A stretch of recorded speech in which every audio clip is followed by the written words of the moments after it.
Sure, that's It's fine. okay. We're good.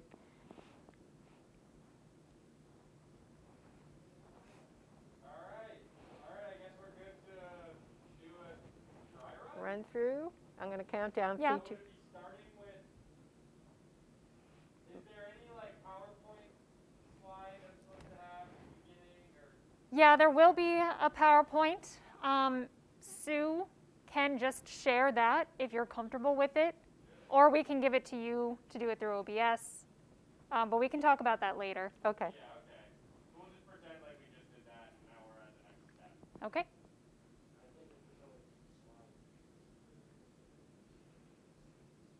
Well, then you can use them all the time for any of the ones that we're doing up here. Also, should the speakers be on in here? Say that one more time? Should the speakers be on in here? So when we had them on, I was getting some feedback. I can Oh, okay. try again. Go ahead. Test, Test, test, test. Hello, hello. Test, test, test. That Check, seems check, check. better. No echo? No echo. I don't think so. Must have been because your laptop was on. Yeah, Yeah, that I- was making it go crazy. Yeah, I totally shut mine off too. In Zoom I was off, but I made sure that the volume was off on the computer. Thank you. This will allow Sue to hear me better Yes, definitely. without me killing my That's voice. really necessary. Yeah. And vice versa, honestly. Hold on, we're gonna try and make it so we can hear you better too. Okay. I feel like one of those kids with their under.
Oh, okay.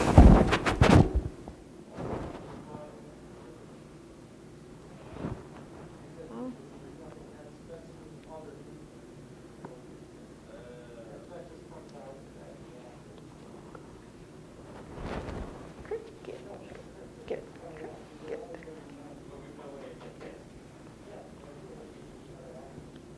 Can you talk again? Yes. Welcome, scientists, to the Museum of Science at Home live stream of Science in Action.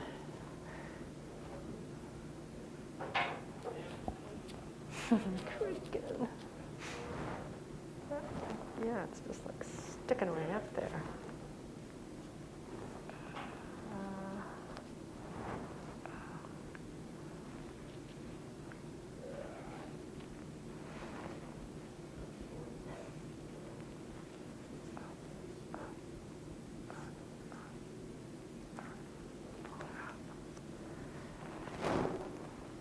Sorry, can you talk one more time? Okay.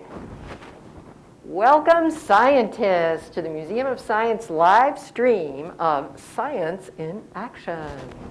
One more? Science in Action, where you get to see science in action. Today's Science in Action is super cold science. Okay. All right, Okay. ready. Excellent. I think when I go to do this in real time, Emily, I'm going to switch to just one mask because this drives me nuts that it's not level. Yeah, definitely. It's my OCD. All right. All right, You want me to start? yeah, whenever you're ready. All right, I'm going to count down 3, 2, 1, and then I'll start. 3, 2, 1. Good afternoon, scientists, and welcome to MOS at Home.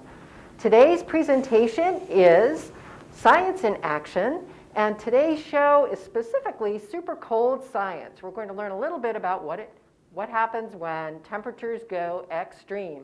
My name is Sue. I'm an educator here at the Museum of Science. My pronouns are she and her. Now, we will be presenting this presentation in a webinar format. So that means you will be unable to see or hear or interact with me in that way, and I cannot do the same with you. However, if you want to interact, you will be able to use the chat function. You'll see the tab for that at the bottom of your screen. That will work for Zoom users. If you are on YouTube, you are plumb out of luck. Now you'll notice I'm wearing a mask. That's because I am in a theater at the Museum of Science today with our educator, Emily, and with our tech crew. So I need to be masked up to be safe to protect the humans in the room. Without any further ado, we're going to go to Emily and super cold science. Hello, everyone, and as Sue said, welcome to this program called Super Cold Science, where we're going to check out what happens to the things around us when we change their temperature. So the very first thing that I want to cover in this program is the basic science behind all of the experiments that I'm doing today. So here it is. When you make things hotter, they grow or expand. And when you make things colder, they shrink or contract. And that's basically all that you need to know about all of these experiments. However, I will go into a little more detail and talk about why that happens. So basically, all of the things around us, whether you're looking at a liquid like water, or a solid like a plastic spoon, or even a gas like the air around us, all of these things are made up of little tiny pieces called molecules. And these molecules are constantly moving around. And they're, so they're constantly moving around. And when you change the temperature of these objects around us, what you're actually doing is changing the speed of those molecules. So we're going to see this in action throughout the program. And what I'd like to do, now that I've talked about that really basic science, is actually jump into these experiments that I brought with me so that you can start looking at them and you can also start predicting what will happen during these experiments. So I brought some liquid nitrogen with me today, and I'm going to pour it into this container on my table, and then I'm going to pour it into a smaller container on my table. And I basically just want you all to make some observations as I'm doing this, watch what is happening, and you can put those observations into the chat so that Sue can see them and also share them with me. And also, if any of you are already liquid nitrogen nerds out there, I would love for you to share with us if you know the actual temperature of liquid nitrogen. So here we go. Start making some observations. Oh, somebody's already telling us they know the temperature of liquid nitrogen.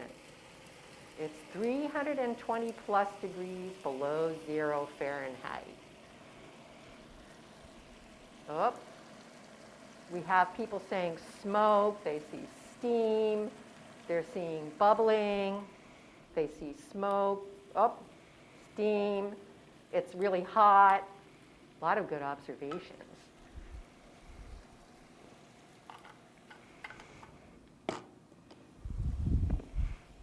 All right.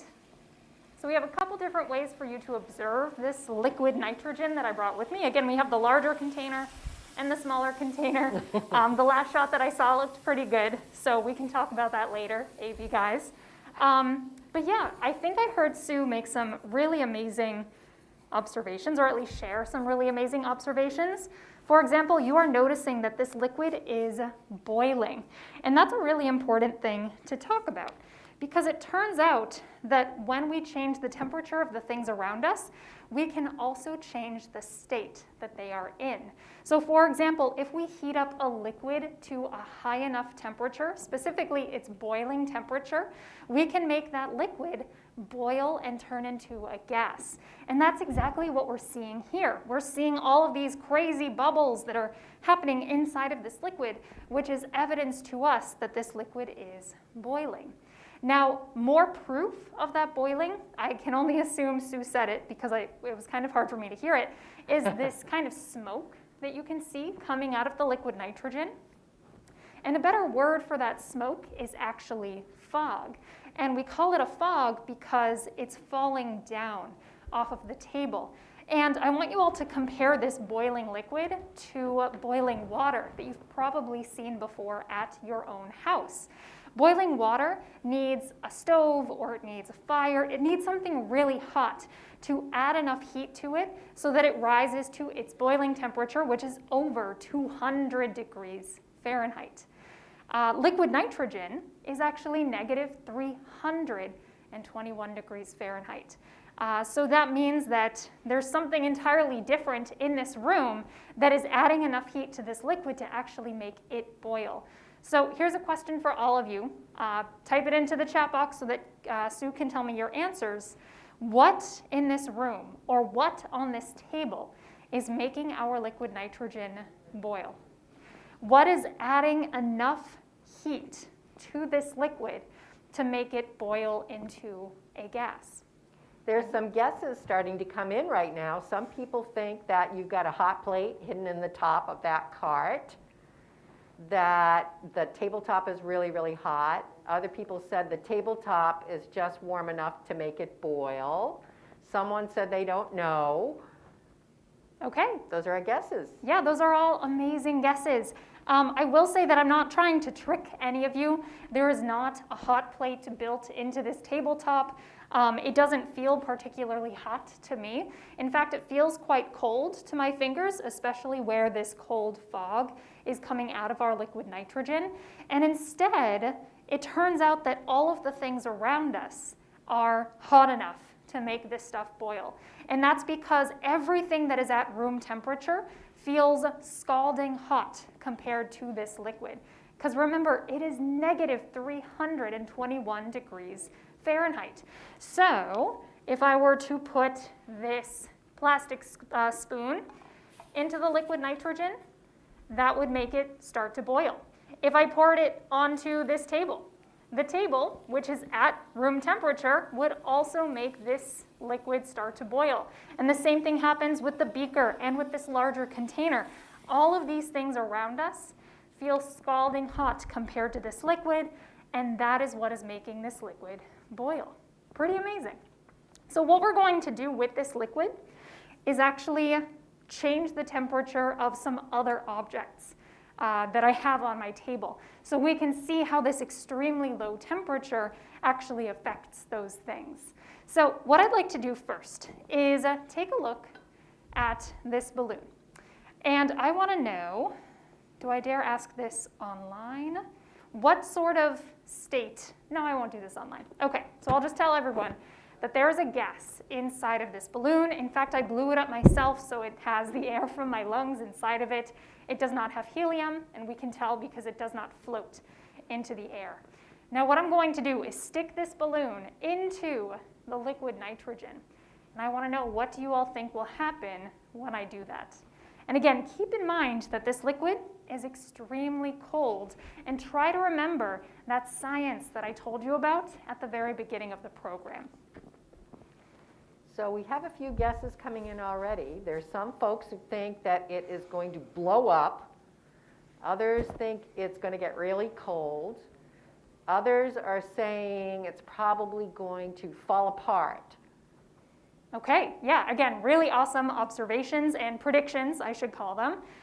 So I can tell that all of you are just waiting for an explosion to happen. So maybe this is the moment, maybe this balloon is about to explode, maybe it's going to fall apart instead. There's only one way to find out. Okay, so here we go. Everyone get ready. If you're really excited for an explosion, let's find out if this is the moment in 3, 2, 1. Oh.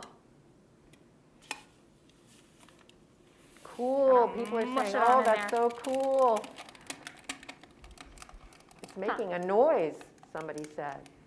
Very interesting. Let's try another balloon. I'll probably put more liquid nitrogen in here the next time we do it as well, so the camera can actually see it better. There's one more balloon, and I'll have more balloons as well when we go live. It's crackling. How's that camera shot look, though? It's good. That's a good zero. Yeah, I in. think it looks great. Yeah. Very good. Good close-up. All right. So I'm not sure if our audience will be able to hear the crackling unless I stand close enough to it, but maybe we can listen back to it later if we're recording this at all. I could always ask, is anybody hearing a sound? Yeah, that's true too. So, no. Just so you know, I was hearing the crackle. You were hearing the crackling? A lot through your mic. Amazing. So. Okay, good to know. So we hear this amazing crackling sound. It's not exploding, so again, that wasn't quite the right prediction, but maybe these are falling apart. That was another prediction that someone had. So let's take these out of this container and put them onto the front of my table and see what happens. So again, we heard that crackling sound before, which almost makes us think that they were falling apart inside of the liquid nitrogen. But it looks like our balloon is going back to normal. Exactly. This is crazy. Let's get the other one out here too. See if it does the same exact thing. Huh. And it would be nice if we could zoom in on those guys too. That's fine.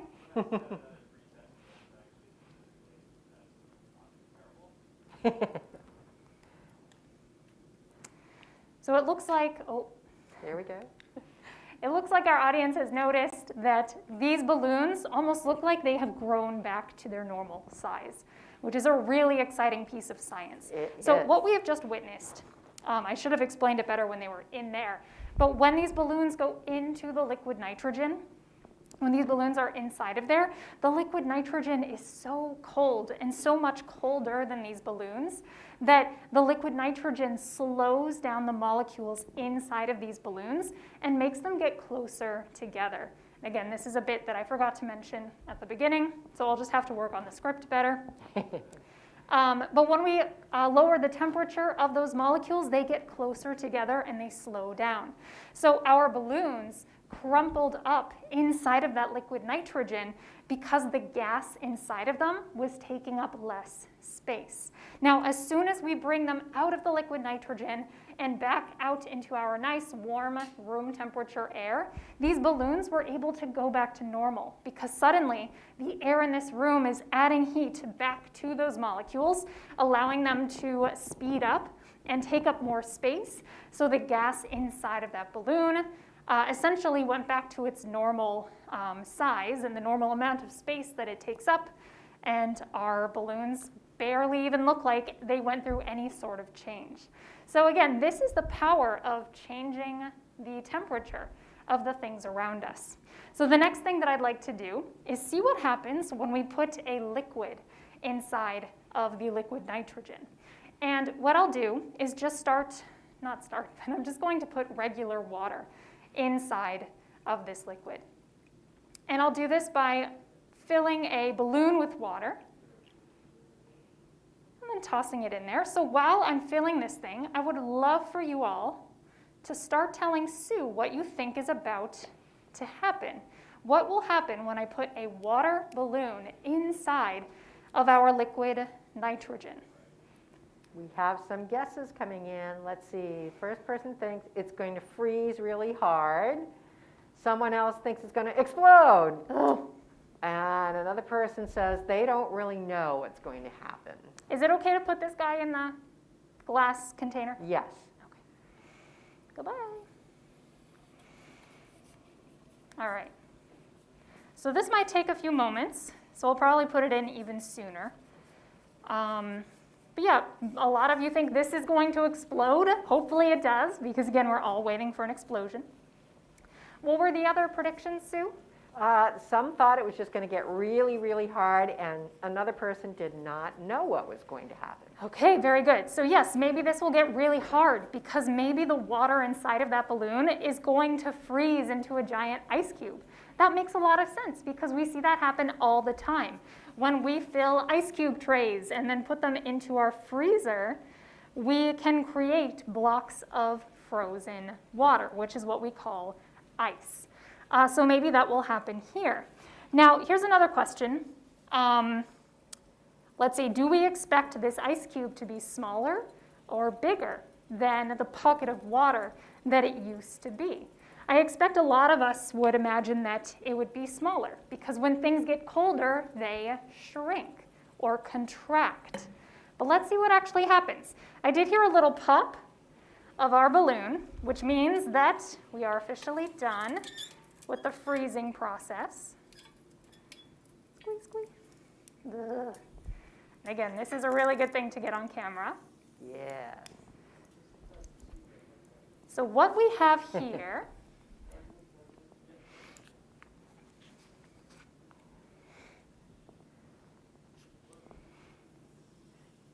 That frozen balloon looks awesome close. Yeah, cool. So what we have here is a big chunk of ice. So all of you were correct that this thing would in fact freeze. But something surprising has happened, which is that we can see the balloon has broken, and we see these little pieces of ice kind of bursting from these cracks. So if we could actually zoom in on those a little bit, if that's possible.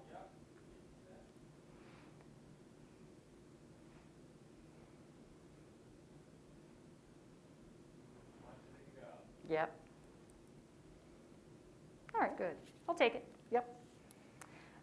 So we can see these kind of bursts of ice that are bursting out of this balloon.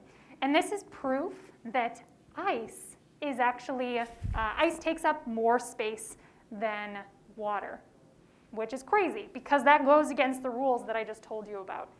I'll have to decide later if I even keep this experiment in this program. Yep.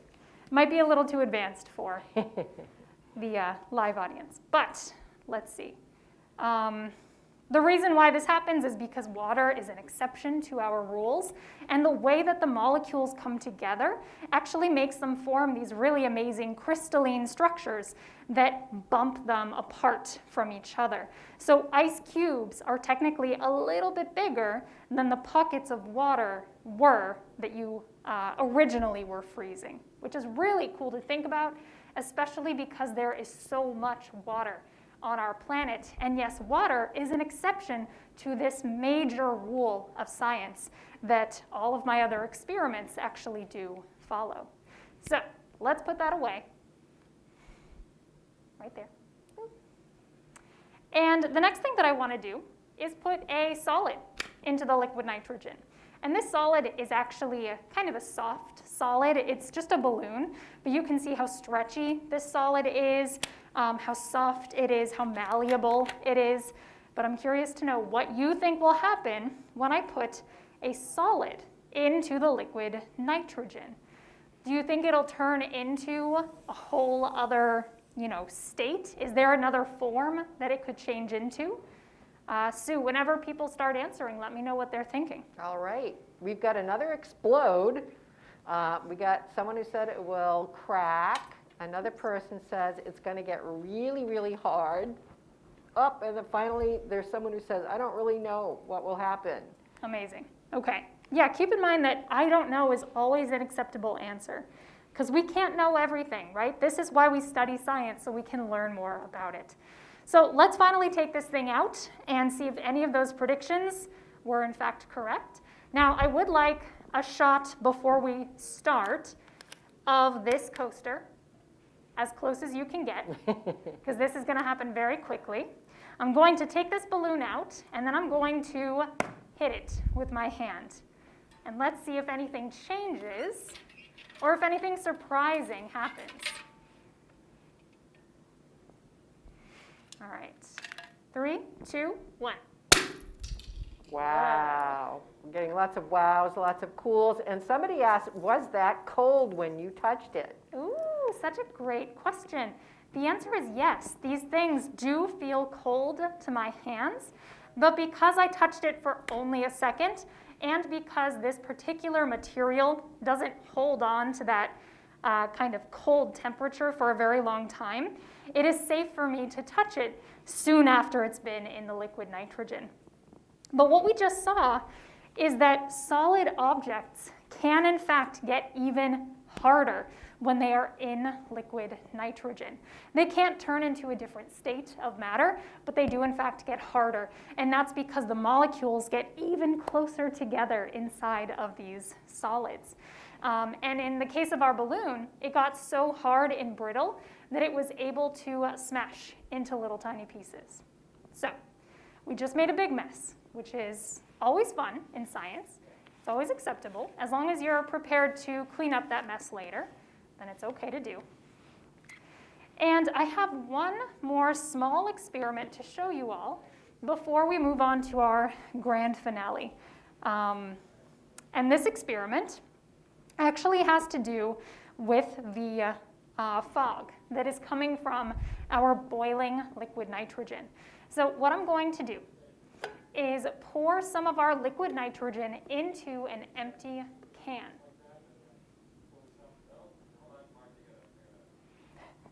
We're going to pour some of this stuff into an empty can. And then I'm going to seal the lid on top of this can. And I want you all to tell me what you think will happen when I do that. Keep in mind that the liquid nitrogen itself is a very low temperature, but also keep in mind that it is constantly boiling and turning into a gas. So what do you think will happen? There's going to be gas coming out of the top. The lid will fly off.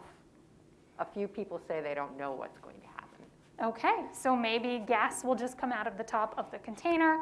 Maybe the lid will fly off, and a lot of us are unsure what will actually happen. So let's check it out. Just get a small scoop in there. Let it boil for a few seconds.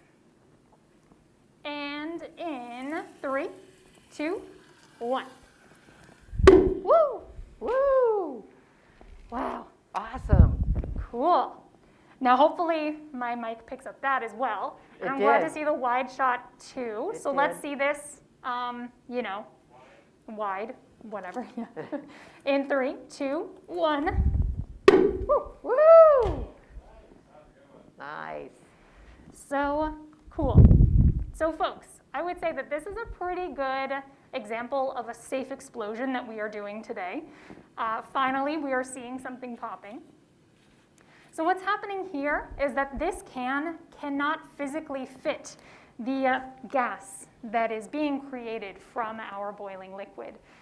So since our liquid nitrogen is boiling and turning into a gas, that means that the molecules are being heated up and they're moving faster and they're getting farther and farther apart. So the gas that is being created is taking up more space than that liquid, which actually pushes on the inside of the lid and pushes it right off the top. Why don't we even try it one more time? And let's really zoom in on the top of the container.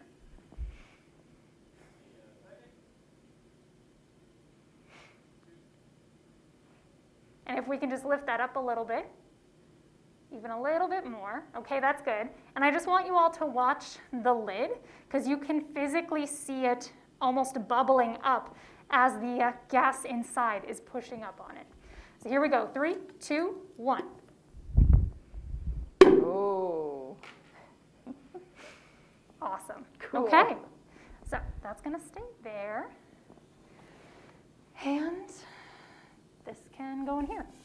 So folks, I have one final experiment to show you. I guess I might take questions throughout the program, Sue. Yeah, if you want you don't me have to. like to just blurt them out now and then, or an observation, like if someone just at some random time says something. How do you feel about doing that? I think that's fine. Okay. Yeah, sounds good. All right. So one last experiment to show you all, and I'll probably kind of tease it in the beginning of the program. We are going to create one last mess during this program, and of course we're going to use the liquid nitrogen to do that. So what I have here, we're going to move to this side of the table. What I have here is just a couple of basic plastic bins, but this one has some nice hot water inside of it. And this thing will be filled about halfway to the top.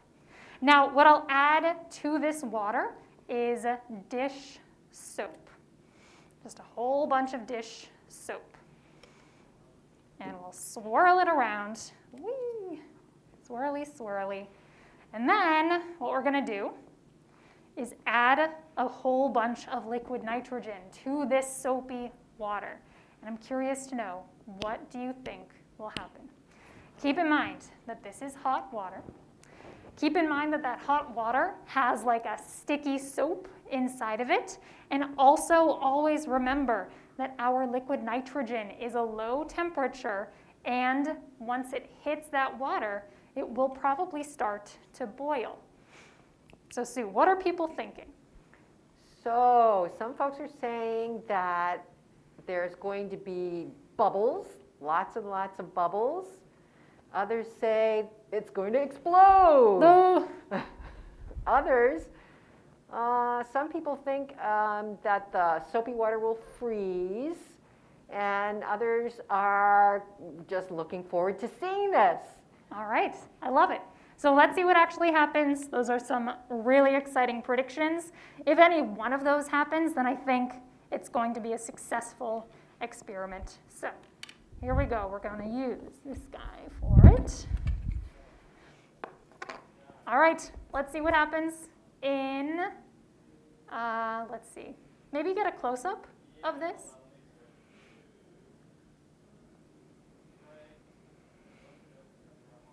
Sorry, I'm gonna build like a, now that I know what's happening, I'm gonna like do a good job of organizing all this. Yeah, that's fine. How does this use that? Yeah, that looks good. Step out of the way. All right, in 3, 2, 1. Whoa, so cool. Wow. So folks, what we have here, it'll be easier to way. see once some of the kind of fog clears away. What we have here is a really incredible bubble eruption. Fog is coming out of the bubbles. Yeah, isn't that incredible? So as soon as our liquid nitrogen touches that hot water, it starts to boil. And the gas that is created gets trapped inside of the soap that is in that water. So the soap actually fills up with that fog. So if I were to pop these bubbles, little bursts of that fog would come out. So Pretty amazing. I can do it a couple of times. But I also need to know how much of a mess I can make in here. Yeah, okay. Yep. And on the table too? Yep. All right, good to know. Let's do it one more time then, just because I want to see how it looks on camera. And I wonder if we should get an even closer view of it.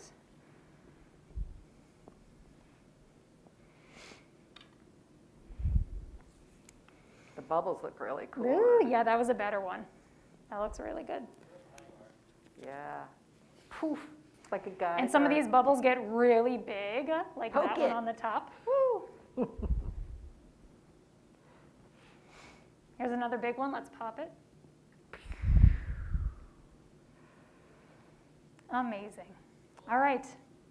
And then if we have time, any last minute questions, etc. Yeah, I have someone has a question. Where can I get liquid nitrogen? Ooh, good question. So it turns out that because liquid nitrogen is such a low temperature, it literally cannot exist on our planet in nature because our planet is not cold enough for it. In fact, the coldest temperature that's ever been recorded on our planet was only about negative 120 degrees Fahrenheit, and that happened in Antarctica. So we have to make liquid nitrogen inside of factories, and there's a factory close by to the museum, so we can purchase it from that factory and do these amazing experiments to show all of you and teach you about how temperature affects the things around us. And I also don't think many of you are old enough to actually buy liquid nitrogen. I am curious, do you need, like if you just show off a teaching certificate, can you buy it? I think you need an educational license, yeah. Okay. I don't know if they have any other requirements these days or not. All right, cool. Thank God. Yeah. There was a big accident. I can't remember where. Indiana recently. Like 6 or 7 people died. Ew, from liquid Ooh. nitrogen? Asphyxiate? Yeah. So was it some kind of like industrial? Yeah, that's right. Yep. It was like they were in an enclosed room or a closet or something. They had nitrogen lines running through. Yeah. I remember that. Yeah. So this was, I don't know. I was reading about it. I'm like, wow. And then, guys, when we do this in real time, Emily will pass it back to me. I do just a quick wrap up, Good point. and that's it. I'm curious how the sound was through the. It's like in here it was tinny. Both of you. Yeah, I wonder how it sounds on Zoom. Yeah. I have no idea. What? I can't hear you, Janine, at all. I'm just wondering about the sound. Yeah, it's kind of ringy, right? Yeah. So we're thinking about plugging it into our board in the back because we can actually EQ it, whereas your board in the front has no such option. So So it needs an equalizer. yeah, this room is a little ringy. Yeah. Are the microphones they're using the microphones that we would normally be using on the stage, or are they? Yeah. All right, we'll have to. Use the new ones. We're